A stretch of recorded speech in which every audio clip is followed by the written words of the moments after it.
does your church need bylaws? Yes, it does. But what are bylaws? Why do they matter so much? And what should they include? Church Law and Tax can help. First off, what are bylaws? Think of them like a church's playbook or its owner's manual. Bylaws explain how things work and who's in charge and how decisions get made. A church with no bylaws is prone to a lot of confusion, disagreements, and even legal problems.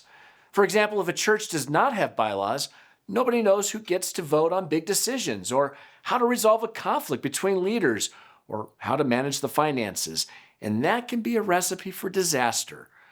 Okay, so maybe you're saying, you've got my attention. What should church bylaws include? Bylaws should always answer the big question around how your church operates. Bylaws explain a church's mission, why it exists. Bylaws define membership, who can be a member. Bylaws define how leaders get chosen and what authority they have to make decisions. Bylaws also outline how leaders make those decisions. Will members get to vote, or will a committee make decisions on members' behalf?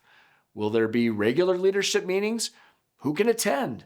Things like that. Finally, bylaws keep the chaos away by making sure conflicts are handled in a fair and orderly way. In short, bylaws keep everyone accountable, and that goes a long way in keeping your church organized and legally compliant. So now the big question, is your church operating without bylaws, or are the ones you have a little outdated? If either of those apply to you, don't worry. We've got you covered. We've put together a template for you in the description below. Even the most basic bylaws are a great start for any church.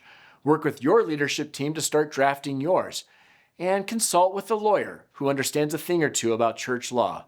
Doing all this will ensure that your church meets applicable state and federal requirements. Meanwhile, check out the article links below for more tips on creating and updating your church's bylaws. And if this helped you, please share it with your church leadership team and think about becoming a Church Law and Tax subscriber today. The information is found below.